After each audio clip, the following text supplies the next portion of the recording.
Rocky, you're to report to the Board of Investigation immediately. Room 117. What's the uniform? Full dress, 50-50. Better make it on the double. Thomas, take over for me, will you? Right.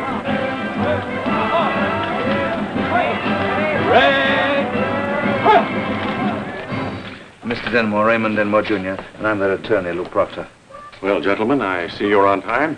This way, please. Thank you. General Bond, sir? How do you do, sir? How do you do, General? You remember Mr. Denmore's son, General? Yes, I do. And this is Mr. Proctor. He's representing Mr. Denmore. Mr. Proctor. How do you do, sir? If you gentlemen are ready to proceed, I'll notify Mr. Julian, the chairman of the board. Oh, we're quite ready. Then will you sit at this table here, please? Thank you, General.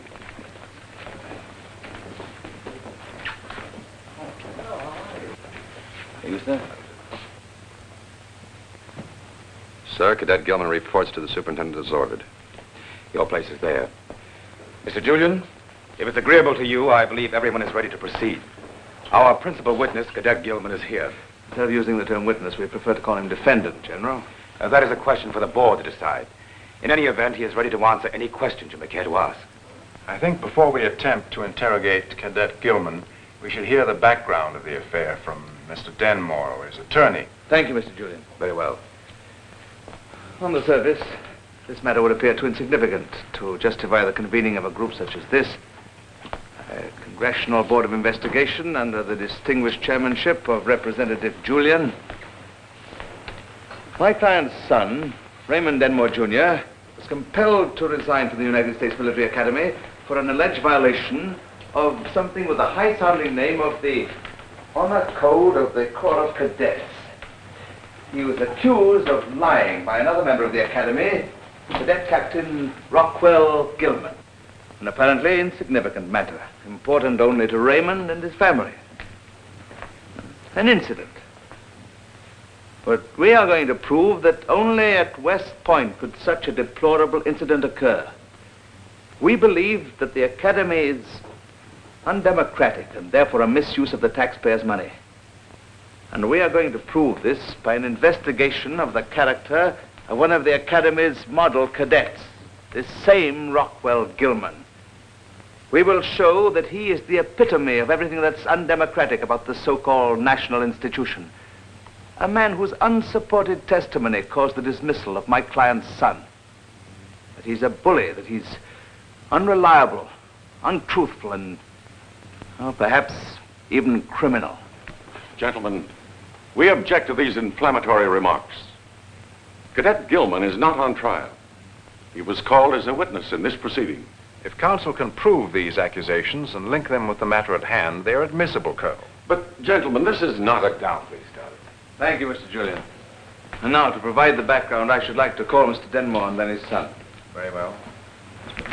Mr. Denmore, would you take the witness chair, please, and tell us about how you and Mrs. Denmore began to worry about Raymond? Thank you.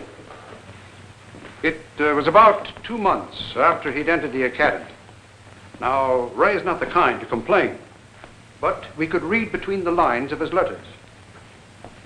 Finally, one came that worried us very much. He sounded depressed to the point of desperation. So I took a plane and dropped in on the superintendent. We received your letter, Mr. Denmore. The commandant of the Dean has furnished me with your son's records. He certainly has no academic difficulties. No, he's a bright boy. Inherited that from his mother. Now, it's something else. I see. The physical side. Please sit down, Mr. Denmore. Thank you. I'm reminded of a gentleman from Virginia who had a similar worry. Though brilliant academically, this boy never weighed more than 120 pounds while at the academy, and the physical grind had him down many times. But he had a set of determined teeth, and he hung on by the skin of them. His picture's over there. Cadet Robert E. Lee, class of 1829, and the 8th superintendent of this academy. I wouldn't worry about your son, Mr. Denmore. It's natural for the cadets to exaggerate the rigor of the training they undergo. Builds them up in their own eyes. But 16,000 graduates have managed to pull through. It isn't the normal course of training that I have in mind, General. It's this hazing, this bullying. Bullying? Of course, I know that new students of every college have certain rituals to go through. Bowing down to the seniors, having the paddle applied once in a while. Went through it once myself. There is no physical mistreatment of fourth-classmen at the academy, Mr. Denmore. I'm afraid that's not what I heard, General. In several of his letters, Ray inadvertently mentioned the treatment he was receiving. Can you supply me with the time and place of a particular incident, or the names of the cadets involved? Well, Ray wrote there was one cadet especially. I suppose he'd be a senior. First classman. Do you know his name? No, he didn't mention it. I suppose because he didn't want to or was afraid to. But Ray knows the cadet and can give the time and the place. You've made a very serious charge against a cadet at the academy, Mr. Denmore. I'll have a member of my staff look into it immediately. This way, Mr. Denmore.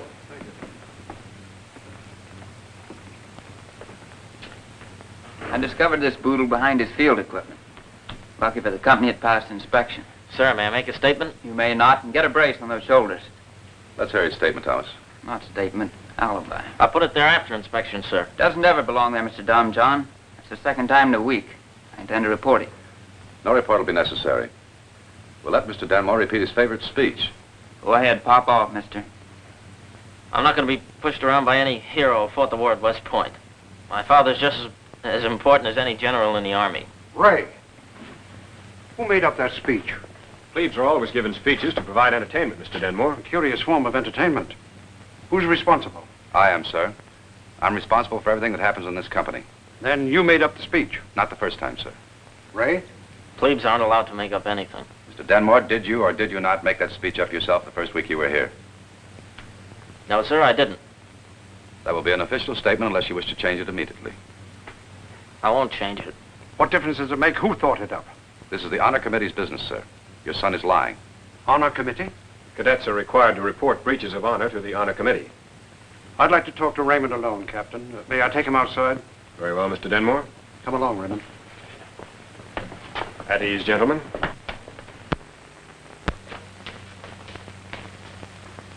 Ray, I want to know the truth. Did you make up that speech on your own? No, Dad, I didn't. I flew home that night, positive that everything would be all right. Later in the week, Raymond arrived. He'd been forced to resign from the academy. Convicted on the unsupported testimony of the men who had been persecuting him. Cadet Gilman. I would like the officer responsible for discipline and training to make an official statement concerning the treatment of new cadets by upperclassmen. General Prescott, Commandant of Cadets.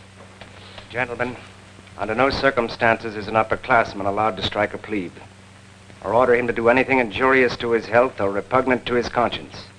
There is no regulation of the academy more strictly enforced. I don't believe the cadets would be very eager to bring any infraction of that rule to the general's attention. Any cadet participating in or witnessing an attempt on the part of an upperclassman to physically mistreat a plebe is subject to dismissal. Yes, but there are many kinds of mistreatment, General, both physical and mental. Raymond, would you take the stand, please? Now, suppose you tell us about a few of your encounters with Cadet Gilman so that the board may judge whether or not there's any bullying at West Point. Well, it began the first day we got here. That was the first Monday in July, and it was a scorcher.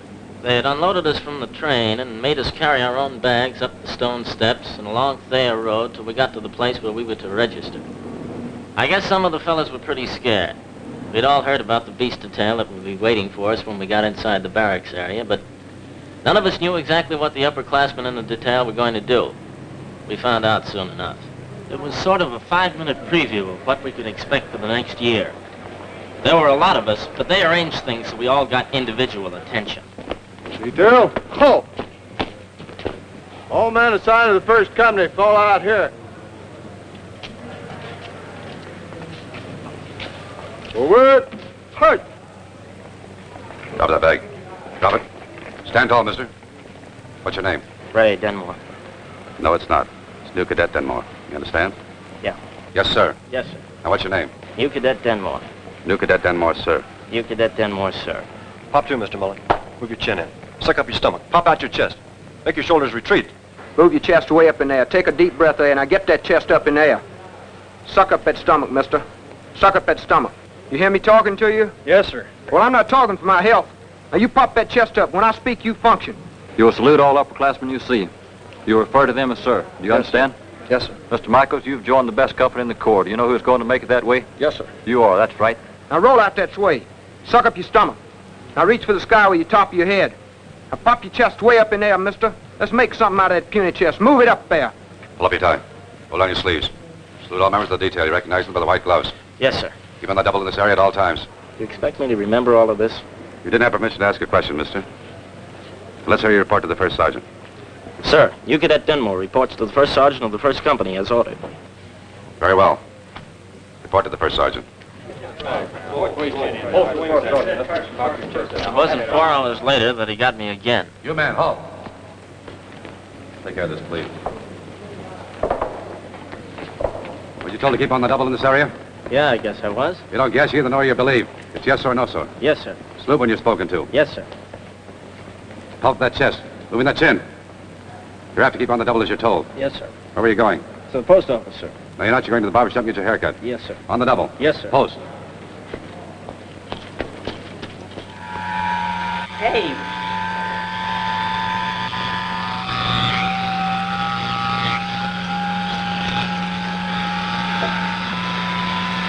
Oh, take it easy, will you? That first day seemed to set the pattern. Every time I bumped into him, he found something wrong. Like the day we had our first class in boxing. Time! Now we'll try the left jab, gentlemen. Feet like this, chin tucked under shoulder, guard here.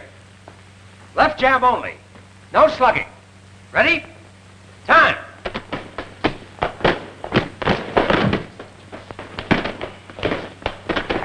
Weren't you told a left jab only, mister? I guess I forgot. Someday you're going to forget and get hurt. Leading with that phony high school right cross of yours. Don't you believe in my right cross, sir? No, I don't. Let me see it. I still don't believe it. And then there was the time my girl came up from New York. She'd never visited the point, and I wanted to show her everything she'd heard about, including the famous flirtation walk. Oh, Mr. Denmore. Excuse me.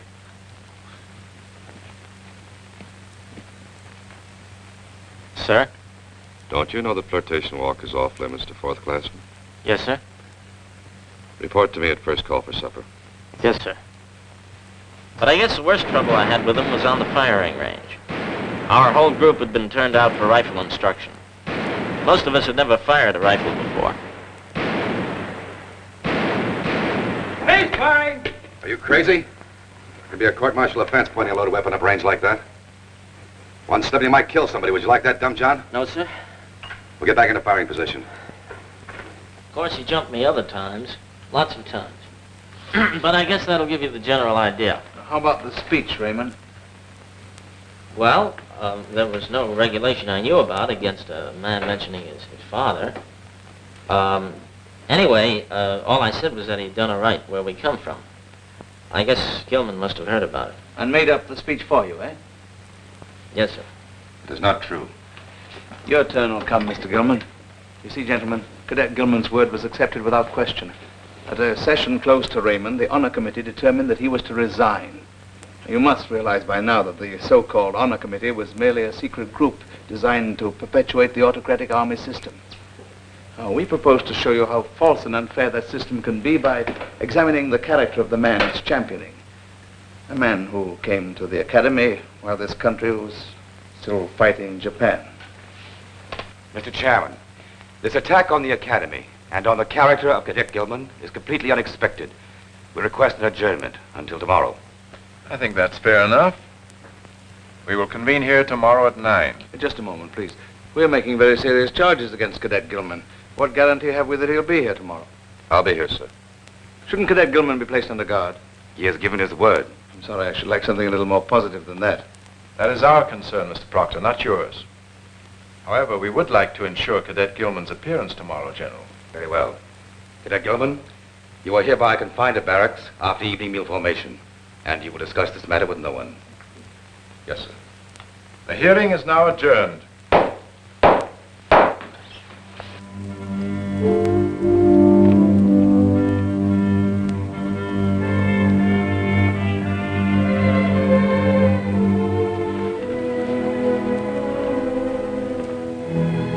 Been waiting long here.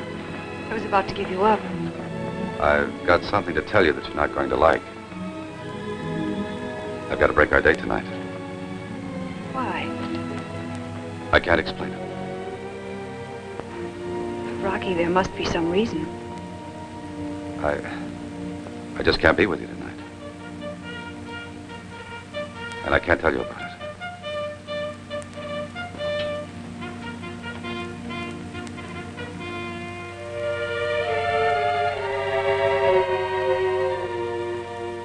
Thus, 24 first-classmen are elected each year by the entire Corps to serve in the Honor Committee. The hearings are not open to the public, but they are not secret. For instance, ex-Cadet Denmore was invited to testify, but he refused. Is this true, Raymond? You see, I didn't understand what they wanted. I thought it was some sort of hazing. Upperclassmen never invite plebes to join them unless it is. I think you will agree, gentlemen, that a body of men elected by the vote of the Corps, offering fair hearings on all cases, is the essence of democracy and in full accord with the American tradition. We believe that West Point represents one of the true strongholds of the democratic system, providing he meets the mental, physical, and moral requirements. Any American, regardless of race, creed, or color, is eligible for appointment. Ulysses Grant was the son of a harness maker. Eisenhower, a Kansas farm boy. MacArthur's father was a professional soldier. As to Spartan initial training, well, it has been a custom of the Academy for years. Since all incoming candidates do not necessarily meet the required physical condition, some method had to be devised to weed out the unfit. We maintain a very high scholastic standard, but in an army, there are other things as important as the intellect: courage, obedience, steadfastness. And the time to test these qualities, gentlemen, is before and not during a war. I believe this expresses the Academy point of view. Thank you, General. But a point raised by Mr. Proctor was that young Denmore received especially unfair treatment. We are prepared to answer that point. Colonel Stoddard. We would like to introduce Cadet Laughlin, a first-classman, as a witness to Cadet Gilman's experiences when he was a plebe. Permission granted, Colonel. Mr. Laughlin, take the stand. Laughlin was originally a year ahead of Gilman, but certain difficulties with mathematics turned him back a class. Mr. Laughlin, you saw a good deal of what Cadet Gilman went through as a plebe, didn't you? Yes, sir.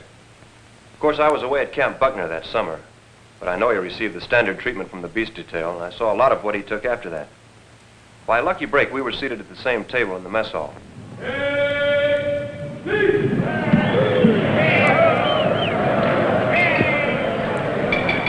The mess hall's kind of a big place. 30 minutes, we feed over 2,000 cadets. So you concentrate on the men at your own table, especially the three plebes. The gunner who serves the rations, the coffee corporal who tends to the hot drinks, and the water corporal who handles the cold drinks. A plebe can't speak unless spoken to, so you get a good idea of what he can take. It's the duty of the table commandant, who sits at the head of the table, and the other upperclassmen, to ensure that plebes observe good table manners. At the beginning of each meal, a plebe is required to sit erect and watch his conduct very carefully. Before the food's served, he's sometimes required to go through a certain ritual involving the answering of standard questions put to him by the upperclassmen. First, I was afraid Cadet Gilman might object to some of the customs. I needn't have worried.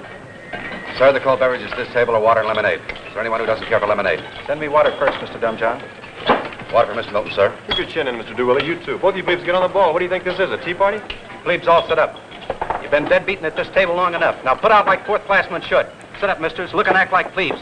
All of you. Move your shoulders back. Sit tall.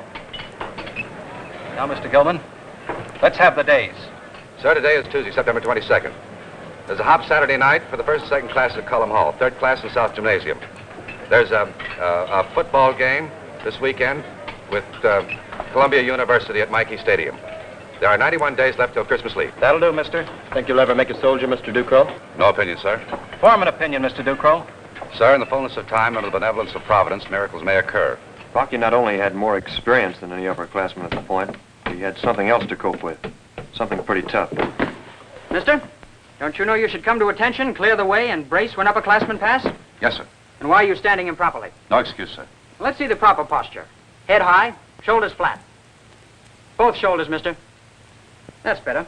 Now spec that position. Hold it, Johnson. You can relax, mister. Hey, what goes on? He a special pet of yours, your son or something? I said you can relax. Now, just a minute. If there's been a special order making a privileged character out of Mr. Dumbflicket here, nobody's passed me the word. Look, in 42, we were together and... Well? I make myself responsible for his continued proper conduct, for my own reasons. Well, it better not be he has a good-looking sister. I told you could relax. Rocky, relax. That shoulder you caught in North Africa? I'm doing all right. Are you crazy? You want to wreck yourself for good? No statements, sir. Oh, knock it off, Lieutenant. Don't go around bracing all over the place if it's going to hurt. The way I see it, it's like disobeying an order.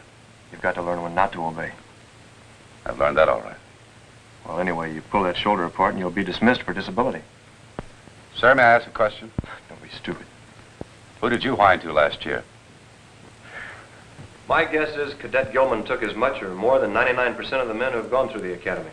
But he never whimpered once. Of course, he didn't have a rich father to write home to. Mr. Chairman, I object. This is not a court of law, Mr. Proctor. In the last 4 years, we've had a number of veterans in the plebe classes, including 1 major, 7 captains, over 100 lieutenants. But we've made no concessions, not even to those who were decorated for conspicuous bravery, as was Cadet Captain Gilman. Well, we're very interested in Mr. Gilman's war record. Perhaps he'd like to tell us something about it. If you want me to, sir. Mr. Laughlin, you're excused. Mr. Gilman?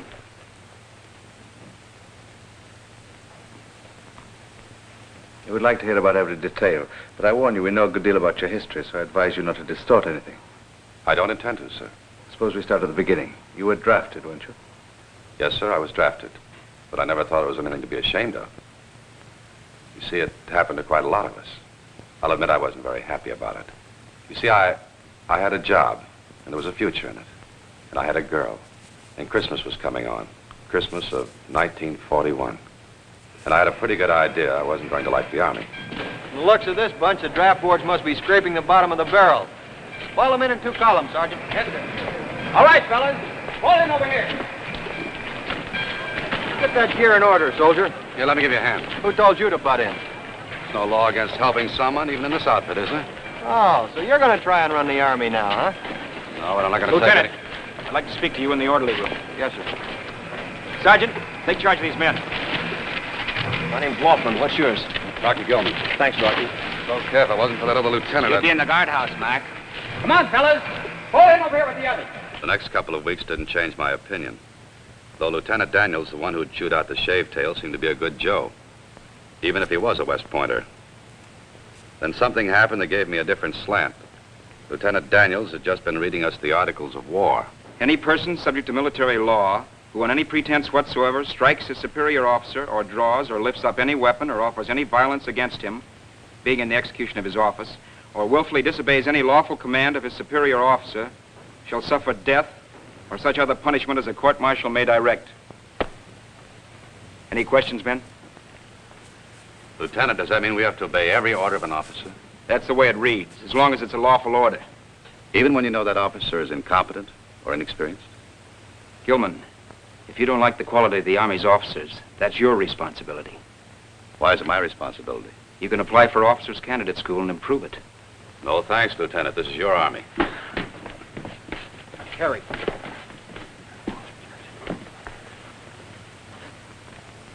Men, we're at war. The Japanese have bombed Pearl Harbor. Remain in your quarters until further orders. Brown, you better report to the adjutant's office. Oh, Lieutenant. Yes, Gilman. How does one go about applying for officers' candidate school? The next 3 months were a scramble for a guy who had breezed through high school because things in books came easy to him, but who couldn't get it into his head that an order wasn't the term those Army guys used when they wanted to kick you around. I didn't think I was going to make it, but I finally did. Lieutenant Gilman. Congratulations, sir. Why? Why, these are special orders. Oh? Sergeant, where can I find the unit commander? He's over by the desk, sir. Oh, thank you. Good. What do you make? 4274. Step it up, men. Johnson, HJ, 5624. 5624. James, Albert S. 349. Sir, Lieutenant Gilman reporting as ordered. Lieutenant! Captain Daniels. Gilman, it's good to see you. You're the one that requested me. I figured since I was responsible in sending you, the least I could do was ask for you. Mind, Lieutenant? Couldn't ask for a better break. Thanks a lot. Forget it. You may change your mind when you learn where we're going. Where's that? You get seasick? I don't know, sir. You will. Sergeant. Yes, sir. Eddie. Rocky. Excuse me, sir. Look at the rank on him, Captain. You better look your outfit over. We're strung along the pier, sir. We're the best in the regiment now. We are, Eddie? We are, Rocky. I was seasick, all right. Halfway to England and on the next leg. Go on. We went into action against Rommel's army at 4 o'clock one morning on a ridge just outside of Tunis. Please continue, Mr. Gilman. A little after 4, what few of us were left, we're on our way to a field hospital.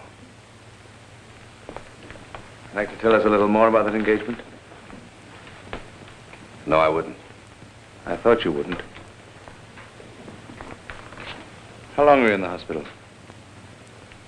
On and off for about 2 years. They let me go in March of 1945. They said spring was just around the corner. I guess peace was, too. The B-29s had just made a shambles of a good part of Tokyo. The Germans were backing up towards Berlin, and there were rumors that the Swiss had been asked to negotiate a surrender. This one's for the return of your personal property. Your discharge emblem, sir. Honorable discharge, it says here. Good luck to you, Lieutenant. Thanks, Doctor. Thanks for everything. Lieutenant, you forgot the most important thing, your Distinguished Service Cross. No, I didn't forget it. Keep it for a souvenir. They don't care who they hand those things out to. That'll be enough, Craig. I'll take it, nurse. I fooled around New York a couple of days before I went home.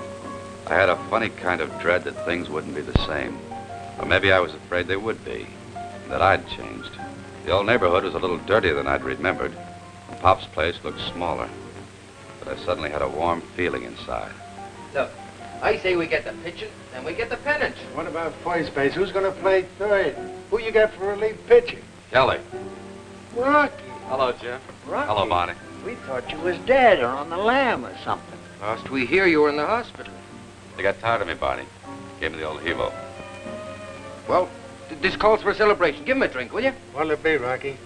Not a thing, Jim. You know that. Hey, where's Cora? Cora? She's around. Yeah, Bonnie'll know. How does it happen? You'll know.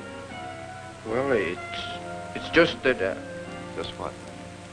Well, look, Rocky, Cora didn't know what...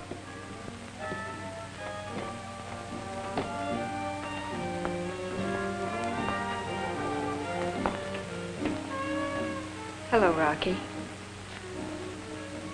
Hello, Cora. When did you get back?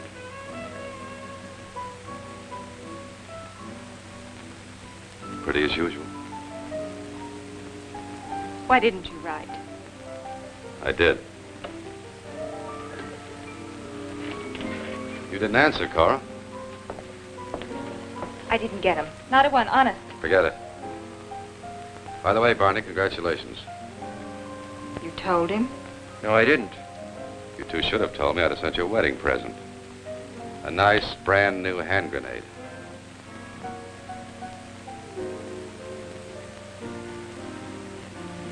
What a nerve. Are you going to let him... Come on, Cora, come on, let's get out.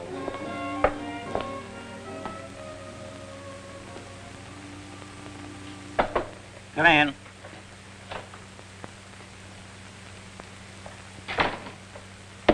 Hello, Rocky. Hello, Pop. I've been expecting you. I've been expecting you for a couple of days.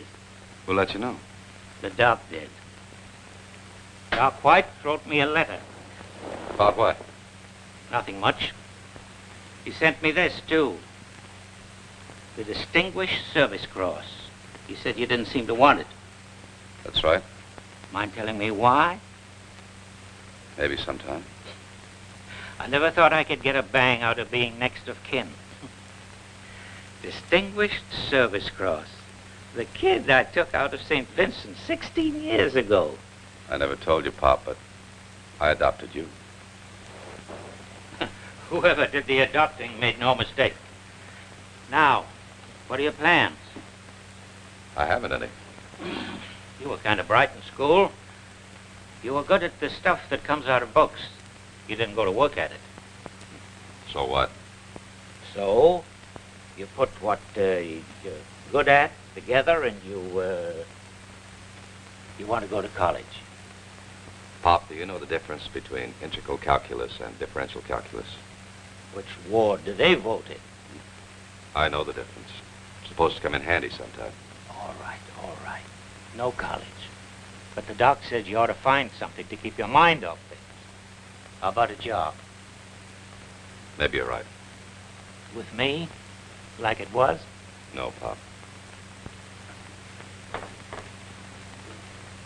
Oh, well, there are plenty other places a guy can work.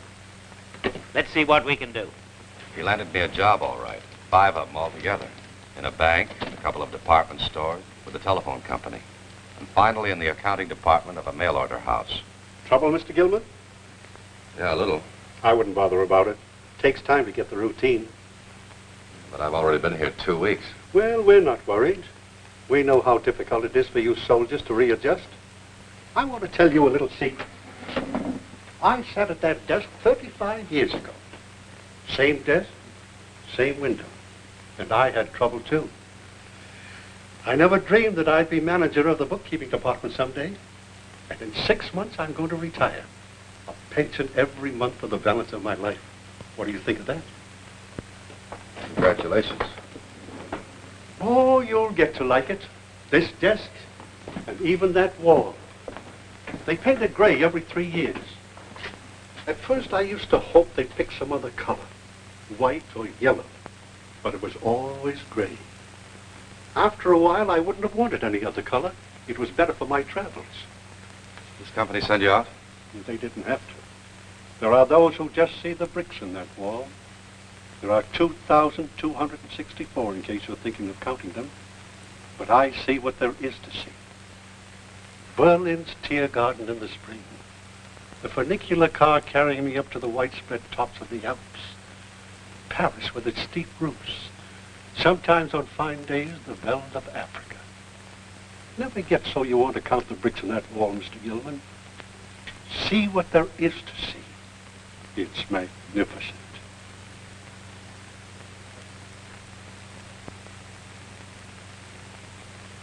He was wrong about the views on that wall. I couldn't see Switzerland or Paris. And I'd already seen Africa. But he was right about the number of bricks, 2,264. I counted them, and then walked out. By then, I was probably the most completely unreadjusted soldier in New York.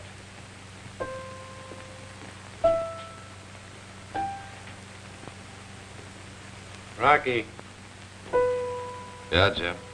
you need a drink. No, thanks. It wouldn't do anything for me. Pop's been looking for you. He said for you to come up to his office. He wants to talk to you. Tell him thanks. Tell him some other time I'm busy.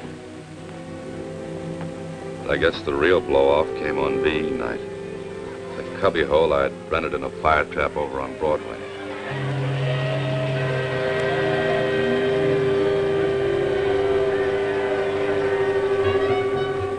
The racket outside was driving me half crazy. And I decided to get some food sent up to the room. I'll be right with you, mister. All right, sweetheart.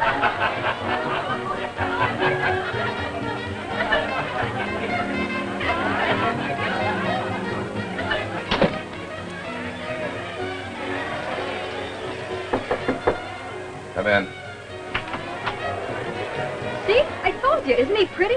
You like the type. What can I do for you?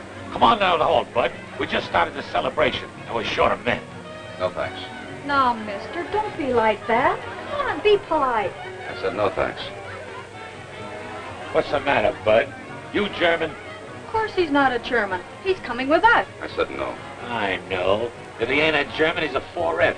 And a phony 4F if I ever saw one. Now get him out of here.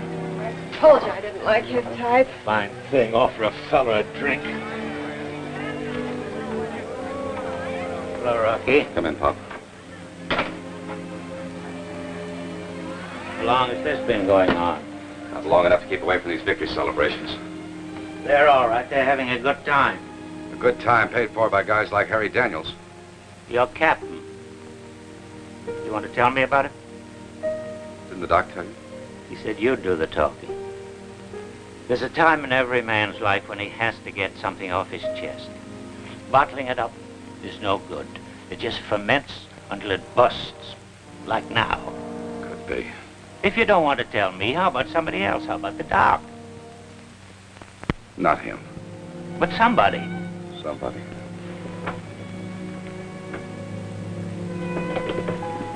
There is somebody. Somebody you can find in the phone book? It's Harry Daniels, 331 East 61st Street. See you later, Paul. I went to see Mrs. Daniels. Then a few weeks later, Mr. Dewing got me an appointment to West Point. Would you care to reveal to us what you had to tell Mrs. Harry Daniels? That was and still is a personal matter, sir. Had this personal matter anything to do with your entering West Point? In a way, yes. Well, is that all you've got to tell us? Yes, sir. You realize your testimony leaves us with the assumption that you entered West Point merely because you were depressed, unsettled, a victim of, I believe they call it, combat fatigue. The assumption is entirely yours, sir. You may step down. Gentlemen, you've heard Cadet Captain Gilman's testimony. I shall now prove that this paragon of West Point is lacking in all essentials of responsibility, that he's unfit to take his place among normal, decent men. Mr. Craig, will you take the stand, please?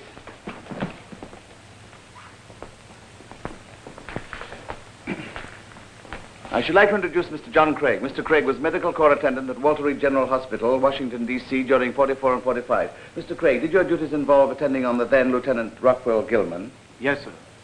You don't get your choice of who you take care of. He was in a 4-bed ward. The other occupants of the ward caused me no trouble. He had nightmares. I say he deserved them. He'd earned them. Ordinarily, I could shake him awake, but one night I couldn't seem to make any headway. No! Come on. You ought You ought to. Snap out of it. Look, let's have a little quiet around here. What's the matter? He's at it again, Colonel. 3 minutes. Easy there, Lieutenant. 3 minutes. You ought to. You'll get him quiet now. I should have been there. You ought to. Have him in the treatment room tomorrow morning at 10. Why do we have to go through all this? You're going to feel a lot better if you can talk. And this is going to help you talk. I don't want to talk. You're going to be a little drowsy, but you will remain conscious. I don't want you to be afraid of anything.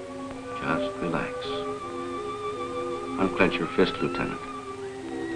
Now, Lieutenant, start counting backwards from 100. You start counting backwards from 100. 100, 99, 98. Start counting. Start counting. 100.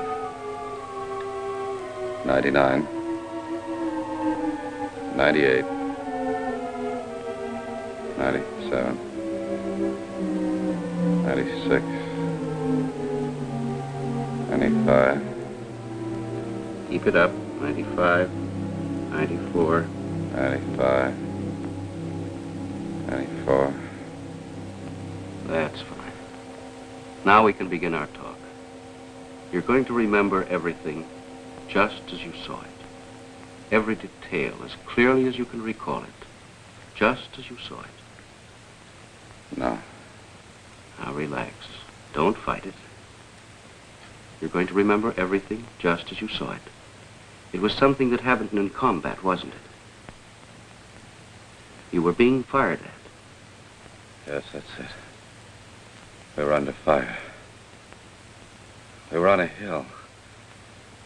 It wasn't really a hill, though. It was just a ridge. There were millions of those ridges in Africa. And you were being shot at. Shot at. From an olive grove. Tank kept spitting fire at us every few minutes. Go on. We were holding the ridge. We? Our company, what was left of it. Were you in command? No. Who was? Who was in command? He was. Who was he? Say his name. You know it. Harry. His full name. Captain Harry Daniels. You didn't like him, did you? Yes, I did. Then he was your friend. He was my friend. Fine. Now let's talk about the tank. You feel like talking now, don't you? I suppose so. What did you do about the tank? Harry took some men and went down the right ravine. Go ahead. You're seeing it again, just as it was. What did you do? I took the rest and went down the left. He ordered me. He ordered me to... He ordered you to do what? 4:15. 4:15. What happened at 4:15? He made a racket to attract attention. You were to attack, rush the tank. But I didn't. Why I didn't you rush the tank? I don't know. Yes, you do. No, I don't know. Yes, you do. Now think. You knew if you didn't, it would keep firing on Captain Daniels till it knocked him out. You knew that, didn't you? Yes. There must have been a good reason why you didn't obey. Try and remember. There wasn't any reason. Perhaps you saw another tank you hadn't seen before, or you saw there was a better way to go after it. No. But you did go after it. I turned yellow. The tank must have seen us. Started firing at it. I turned yellow. You got the tank, remember? You knocked it out personally with a bazooka. I disobeyed, and when I came out, Harry was gone. I killed him. I murdered my best friend. Easy. Easy, Lieutenant. I disobeyed. I killed him. They don't give the DSC to murderers, Lieutenant. Now, there must be something. Some reason why you didn't come out. Think. I disobeyed. I killed him. All right. I think that'll be enough for today. The next day, they moved him to a private room. I didn't see him again until he was discharged, which was all right by me. Thank you, Mr. Craig. And there, gentlemen, you have the Academy's model cadet, the man whose word this institution accepts above that of my client's son, a man whose criminal disobedience resulted in murder. You wish to amplify Mr. Craig's testimony? No, sir. Sir Julian, members of the board, I think we've proven beyond question our case against the Academy and this martinet who's warped Just a moment, Mr. Proctor. Mr. Gilman, do you realize these charges, if substantiated, are very serious? Yes, sir. And you will make no statement? No, sir. Gentlemen, I think this young man should be given a few hours to reconsider. There may be mitigating factors. We will reconvene at 9 o'clock tomorrow morning. Rocky stays in that shower any longer, he'll drown. Maybe he can wash off some of the mud I heard they slung at him today. What's the latest brand? I don't know. I'm not due to be called back till tomorrow, and Rocky's dummied up. Orders. But I know Rocky, the mud won't stick.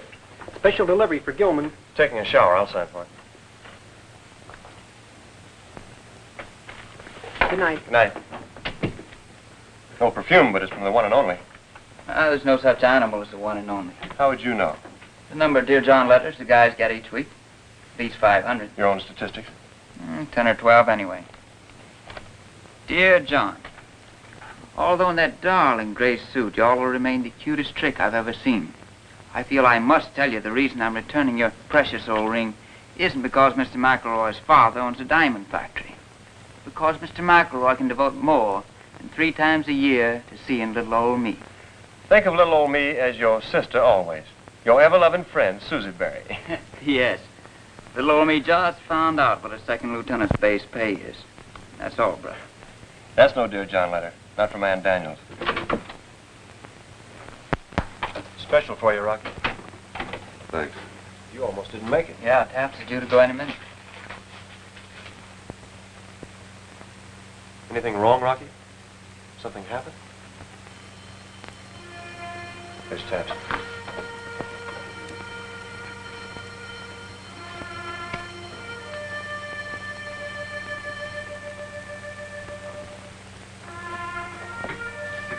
Anything I can do? 24. 23. 22. All right for room 22. Rocky, report. All right, sir. 21. All right, sir.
Rocky. Well, aren't you going to ask me? Why, yes.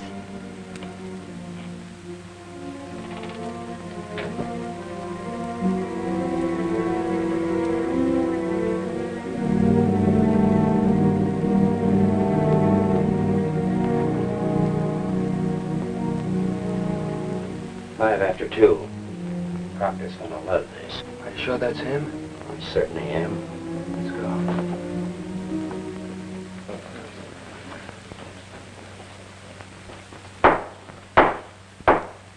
Gentlemen, the board is now in session.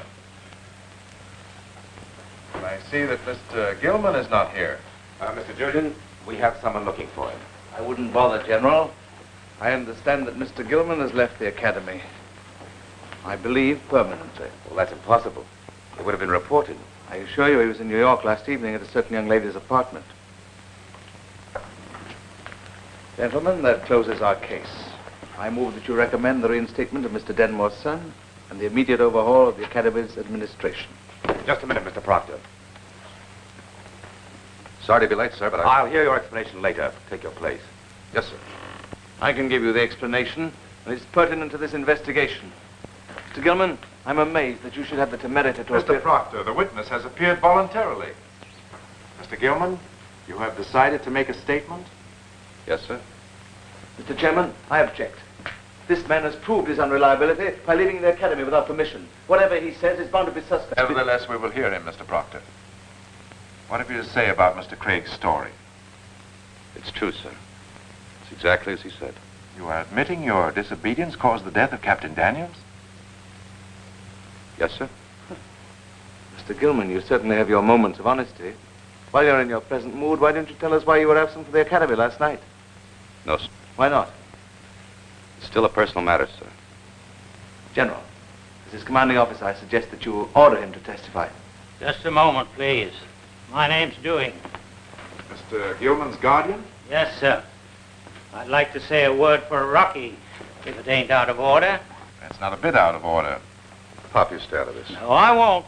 Mr. Dewing, you may take the chair. I'll stand if you don't mind. You see, I'm kind of angry. It seems to me this has been a very one-sided deal, with nobody at all playing on Rocky's team. We've given him every opportunity to make a defense, Mr. Dewing. Yeah, sure. Rocky's too proud to call for help. Well, he's going to get it whether he wants it or not. I got 2 witnesses who'll be here any minute now, and another one right in the room. This young woman here. Please, Colonel Stoddard, don't bring her into this. On the contrary, we want her brought into this. Gentlemen, I'd like to introduce the lady Mr. Gilman went to see last night, Mrs. Harry Daniels, the widow of the man whose death he's responsible for. He isn't responsible for anybody's death. I know Mr. Gilman too well to believe anything like that. I've known him for 3 years. Mrs. Daniels, may I ask you, did you know him before your husband? That will do, Mr. Proctor. If you'll just let me tell you about him. How we first met. How and why he came to the point. How he's done everything in his power to make a perfect officer out of himself. I think you'll see he can't be But we guilty. know enough already about Mr. Gilman's character. I suggest that the young lady confine her testimony to the meeting with Cadet Gilman last night. As Mr. Julian has repeatedly emphasized, this is not a court of law, Mr. Proctor. If it meets with the approval of the board, I think Mrs. Daniels should be permitted to tell us anything she cares to. I agree with you, Colonel. Thank you, sir. Be seated, Mr. Gilman. Mrs. Daniels, will you sit here, please? Please proceed, Mrs. Daniels. I first met Mr. Gilman on VE night. The streets were crowded with people celebrating, but I didn't go out of my apartment.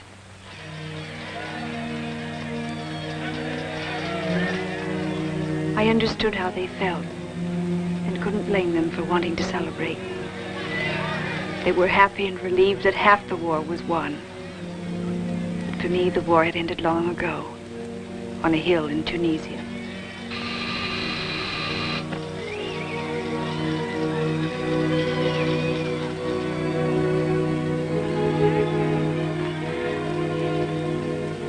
Yes. I'm looking for Mrs. Daniels. Which Mrs. Daniels? Mrs. Daniels, whose son was Captain Daniels. Does she live here? Yes, she does. And so do I. I'm his wife. You look exactly like your pictures. Where did you see my picture? In Africa. You were in Africa? Please come in.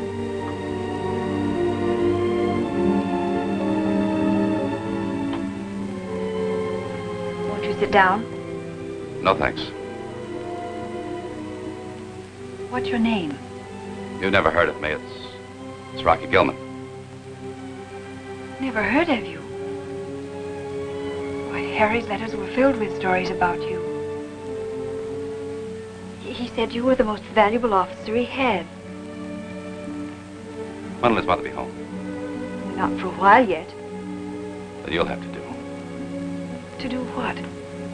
Help me celebrate V-Day. Help me wind up some unfinished business. I don't understand. Mrs. Daniels, you think your husband was killed by the Germans, don't you? Well, he wasn't. I killed him. Disobeyed a direct order, and when I got around to being where I should have been, it was too late. He's dead. Why don't you say something? I can take it. That's what I came up here for. Hear someone say the things I've been saying to myself. Bring it out in the open. Mrs. Daniels, maybe you didn't understand me. I just said I killed your husband. They've got words for people like me. Maybe you need time and a dictionary. But you'll find them. If you can't, maybe his mother can. When she does, I'll be in Pop Dewing's place, Brooklyn. Pop's place in Brooklyn. They were still celebrating VE Day. I don't know what made me go. My heart ached almost as it did the day the War Department telegram came. But I knew Rocky needed comforting even more than I did.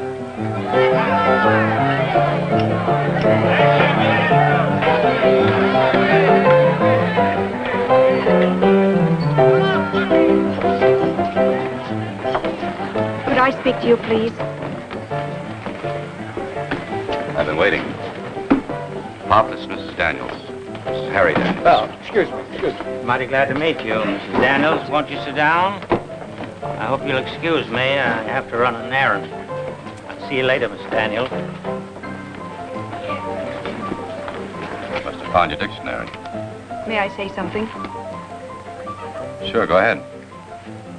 Even if you did disobey, you didn't mean to. It was a mistake, wasn't it? You don't make mistakes in the Army. People make mistakes everywhere. That's part of being human. You mustn't blame yourself too much. I don't get it. Didn't you love Harry?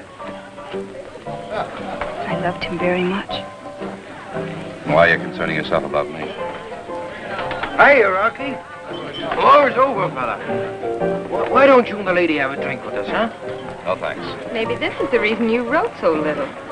We just met tonight. Why don't you and Barney run along? Well, if that's the way you feel. Yeah, that's the way you feel about it. Watch where you're going, honey. I don't get it. What's the matter with people? Millions of men died for this day. They're just relieved that it's over. I don't get the dancing on coffins. And I don't get your kind wording me. What's the matter with everybody? Perhaps I can show you. But not here.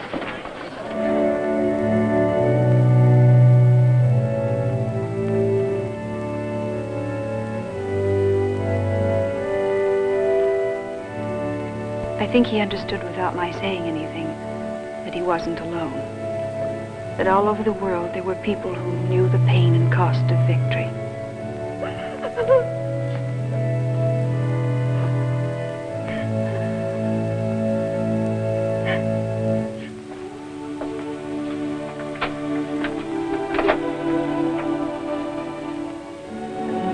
Like some coffee? No, I think I'll be running home. Good night. Thanks for the new slant. I'll do some thinking about it. I hope you will. Good night. Good night.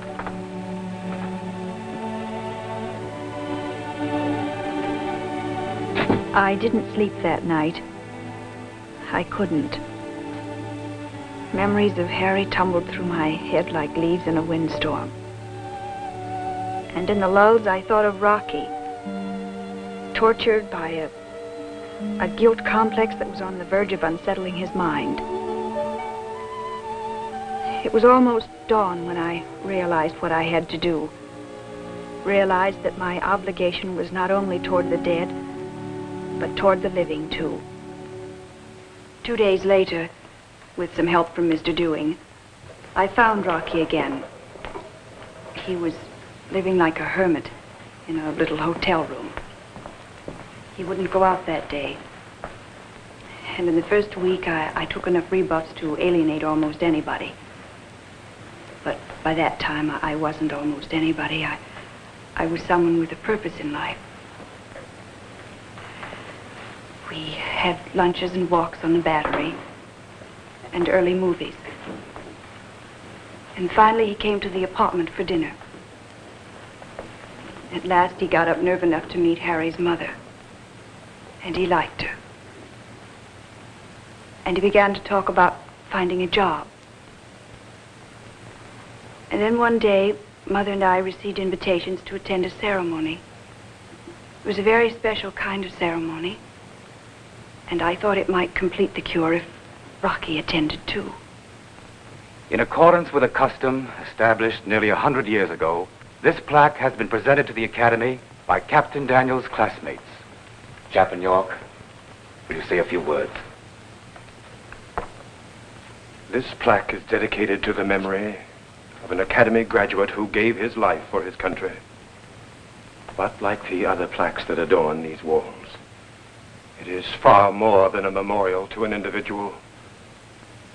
It is a memorial to a trying yet glorious page of American history. I see as I look around other pages commemorated.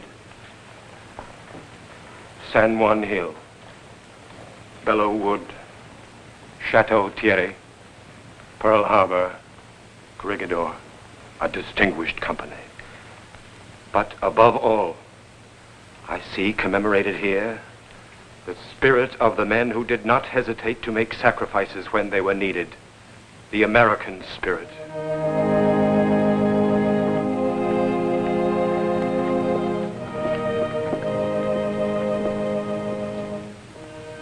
What's the matter, Rocky? When do we start back? The General wants us to have lunch first. Some other time. Why did you include me in this? You were one of his friends. I'm sorry if being here has upset you. I guess it's just being around the Army again. I've had enough of it. Uniforms, saluting. This place filled with toy soldiers. Rich kids sneaking in on a political pull, sponging off the taxpayers. Rocky! Eddie, what a surprise. You're looking great. Oh, and it's Sergeant Laughlin. Used to be, Sergeant. How do you do? He was in our outfit, too. That's right. Oh, Eddie, Ann was Harry Daniels' wife. I was in the captain's company, and, well, we all thought he was tops. Thank you. Say, what's a guy like you doing in this place? I thought you were tired of the Army. Getting an education. But you can get that in 100 other places, and much better. Not an education like this, Rocky. Look, I saw, and so did you, what happens to countries with second-best armies. So when I found out they were taking in a group of enlisted men each year, I boned up on the exams. Oh, there goes that trumpet again. Mr. Laughlin? Yes, sir. Don't you have a formation before noon meal? Yes, sir. I'm sorry, I have to go. Let me know where I can get in touch with you, Rocky. Sure, Eddie. Goodbye, Miss Daniel. Goodbye.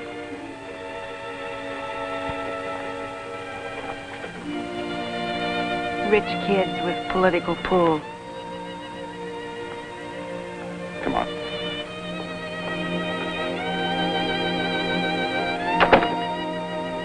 I'm going out for a while. But I thought Rocky was coming over. He is. Would you tell him that I have a date? Who with? You don't have to tell him who with. Just that I don't want to see him. But why not? I just don't. Oh, you've had a quarrel. No, we haven't quarreled. Anne.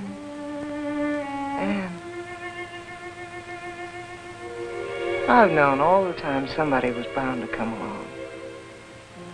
I'll miss you. But I'm very happy for you. But I can't. Of course you can. Oh, I can't fall in love again. I haven't the right to. Oh, darling, is that what you've been thinking? Let me show you something.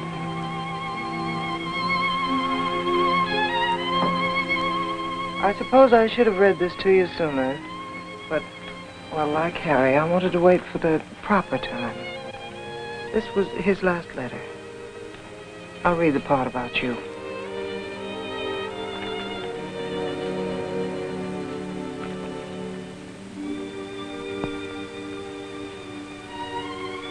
And now, Mother, I want to say something very serious.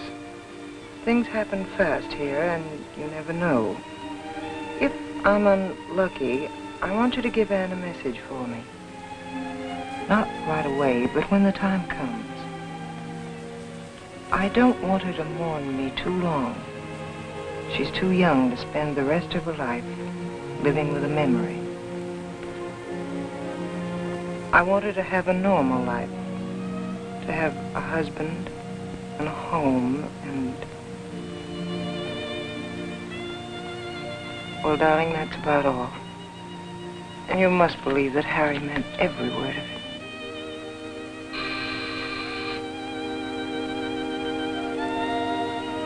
That's probably Rocky now.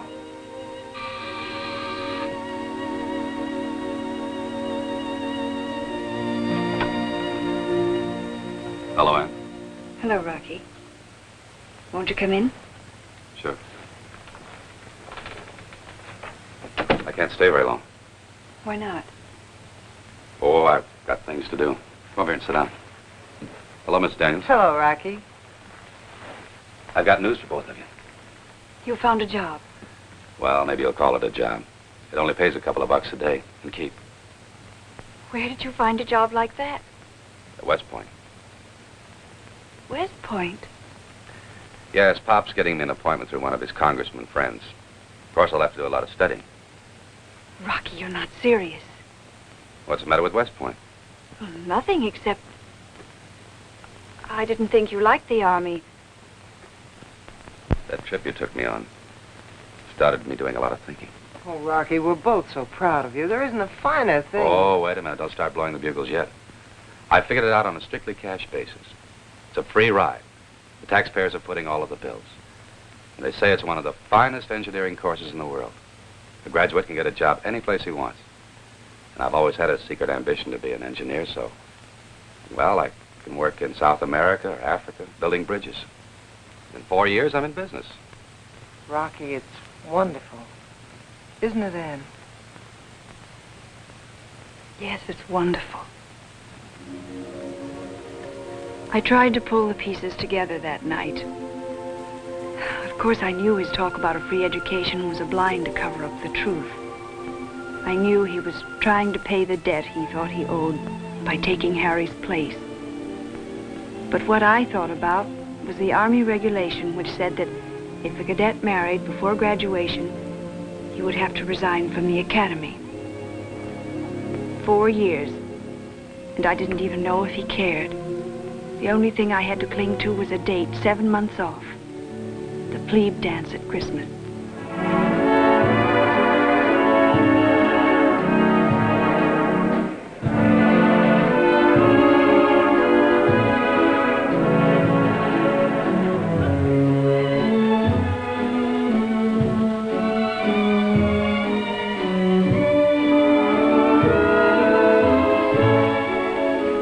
so? Fun, but I wish it were more often. Only 3.5 more years till graduation. Then what? When I get my commission. May I?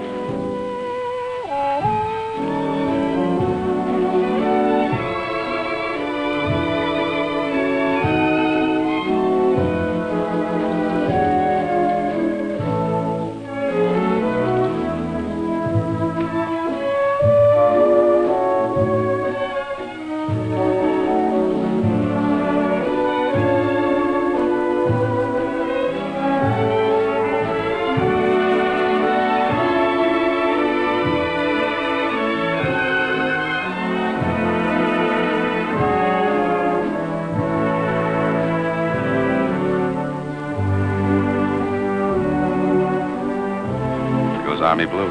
Last stand.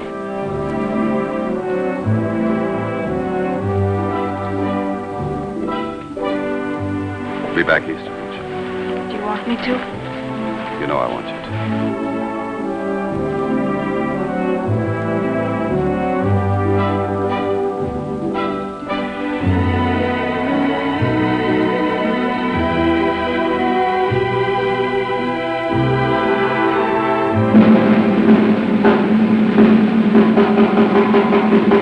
Gentlemen, let me remind you, you have only 1 hour to get back to the barracks. Thank you.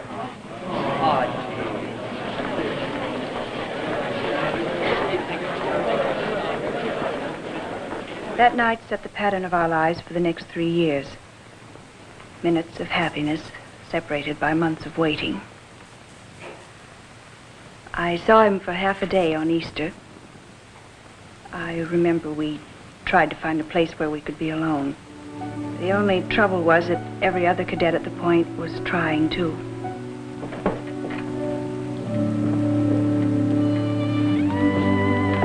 And then there were a few afternoons during the summer, mostly Sundays, when we could walk. And then there were the football games. We couldn't always sit together, but we saw each other at the halves and after the games were over. Of course, I realized Rocky was finding himself at the point. He'd pushed the dark thing in his mind out of sight. He was a normal, integrated human being again. The only trouble was I'd begun to disintegrate. After 3 years, I still had nothing to cling to. No understanding, only hope. Then out of the blue, and apparently for no reason, he broke a date I'd been living for since July. Then you have to tell me. I can't see you tonight. But I can't discuss it. That was the last straw. I could think of only one thing to do. Send him a letter telling him that I'd decided to break it off and go away. I planned to leave the next morning. That night I packed my things. I was too upset to sleep. When you break off short what you know is your last chance at happiness, you can't close your mind on it. Can't shut the door on your memories.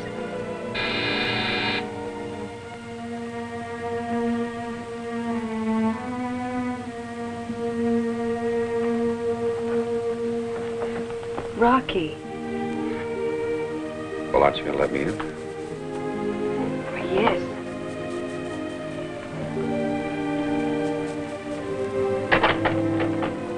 Why are you in civilian clothes? I picked them up at Pop's place. How did you get leave? What's happened? Doesn't matter. The only thing that matters is that we go away. Rocky, answer me. Do they know you've come to New York? What difference does it make if they know? You're deserting? Saving them the trouble of firing a misfit, that's all. Rocky, I don't understand, but you have to tell me. You must be in trouble. Please tell me what it is. There's nothing to tell except what I just realized today. I'm just not for the point. I'll never be the soldier I should be, so I beat them to the punch and resigned. You resigned? Yes, there's a phrase that says, for the good of the service. But it isn't for the good of the service. For 3 years, you... For 3 years, I've been pretending to you and to myself and to the point that, well, that I could make up for a mistake. It just can't be done. Perhaps you made a mistake. Isn't that the way everybody learns? It's only cowards and weaklings who can't rise above a mistake, who aren't the better for having made one. Can't you see, Rocky? I can see you're making a good try, but it's not good enough. Where are we going? We're not going anywhere. You're going back to the point. Didn't you just write me and tell me that you couldn't stand being apart? Yes, I did. Well, don't you see? We're not going to be apart any longer. Isn't that what you wanted? Yes, I thought it was. But now that it's here, all I can think of is how hard you've worked for 3 years. The things you've made yourself go through. The times you must have been twice as disappointed and discouraged as I was. Look, whose side are you on, ours or theirs? There's Rocky. I won, finally. I think perhaps because he wanted me to win. So early this morning, I drove him back to the point, in time for him to tear up his letter of resignation. This is very touching. I'm sure we all sympathize. But aren't we getting away from the original point? This man's flagrant disobedience caused the death of his commanding officer. What does the Army do in such a case? I think it calls for a general court-martial. Look, friend, we're not through yet. I have my other witnesses here. Will you speak your piece, Doc? Of course. Would it be too much to ask the doctor's name? Dr. Joseph White, formerly a psychiatrist at Walter Reed Hospital in Washington. We've heard the medical testimony already, Mr. Chairman. From an orderly who don't know a psychosis from a sore toe? We'll hear Dr. White. Mrs. Daniels, will you sit over here, please? Take the chair, Doctor. Be seated, Mr. Proctor. Gentlemen, our department had a great deal of experience with combat neuroses, perhaps 5,000 cases. Usually, I could spot the source of trouble, real or imagined, in a very short time, and quickly effect a cure. We're interested in Cadet Gilman, Doctor, not in lectures on psychiatry. Yes, I know. Gilman's case was one of the few that I had trouble with. There seemed to be something missing somewhere, a gap in his experience I was never able to uncover. Finally, I discharged him, hoping that contact with the outside world would enable him to cure himself. Last night, after Mr. Dewing called me, I looked over Cadet Gilman's case history up to the present time. And then I had an idea. Yes? What was that, Doctor? I would like to introduce another witness before I tell you. Mr. Laughlin. Yes. Will you be seated, please? Will you tell the board exactly what you told me concerning the incident in Tunisia? Yes. From the start. Well, what there was left of our company was on a ridge. It was about 300 yards from an olive grove. We all knew what was in that grove. Something that was due to come out at daybreak and stalk us and pounce. It's the way that brand of tank worked. That's why it was called the Tiger.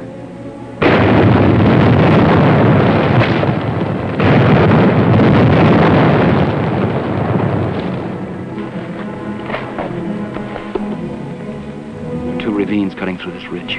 I'll take 4 men and go through the one on the right. We'll get as close to the grove as I can without being spotted. You take 5 men and the bazooka and go around to the left. At exactly 4:15, I'll attract his attention by making a lot of racket. As soon as he traverses to me, you move up with the bazooka. If you can get close enough with it, we'll be in business. I got you. You'll have to move fast.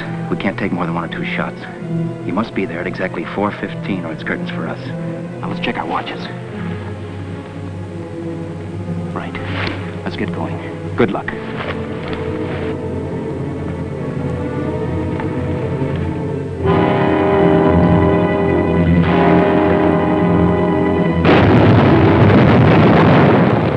First time any of us had come face to face with a tank. And the ravine suddenly seemed about as private as Fifth Avenue on an Easter Sunday. It seemed like the Tiger felt that way, too.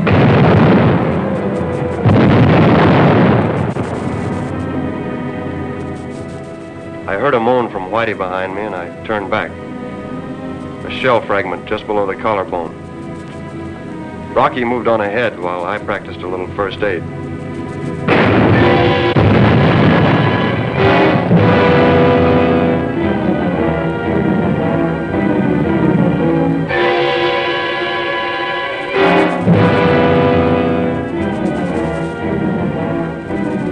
Get ready to fire.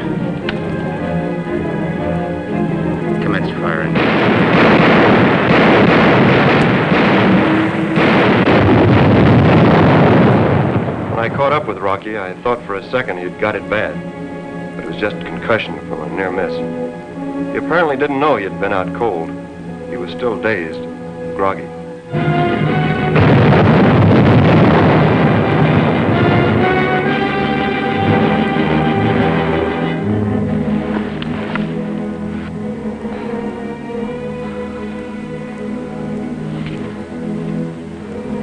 What's wrong, Rocky? What time have you got? 4:18.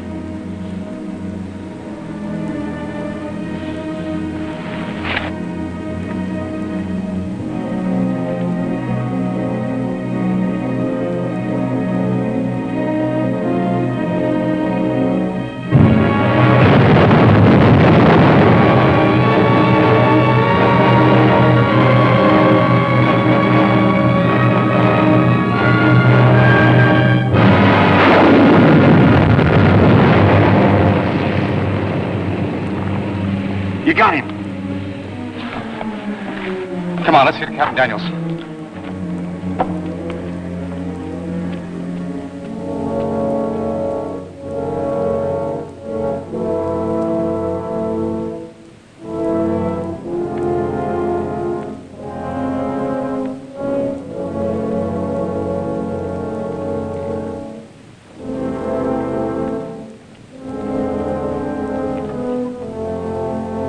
Three minutes late.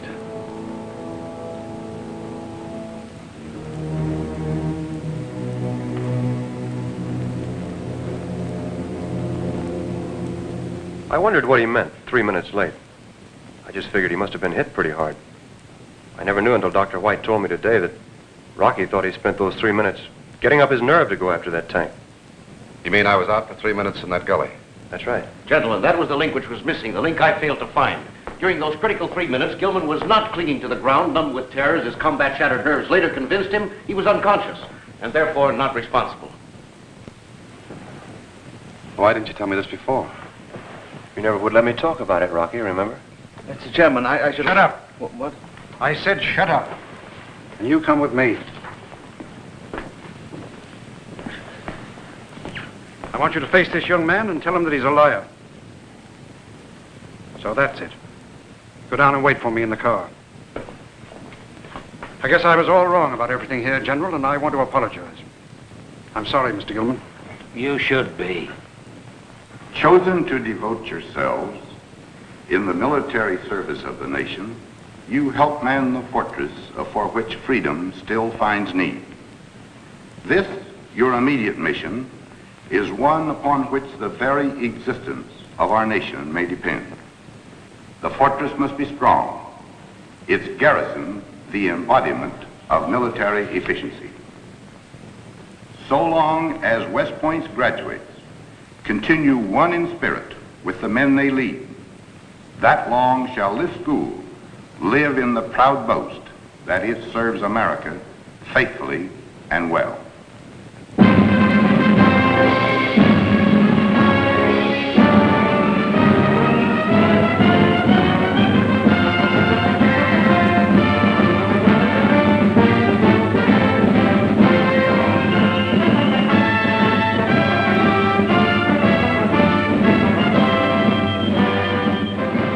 Thanks for watching. If you'd like to help us produce more compelling historical content like this, please like, comment below, and share this video with fellow history buffs. And of course, be sure to subscribe to help keep history happening.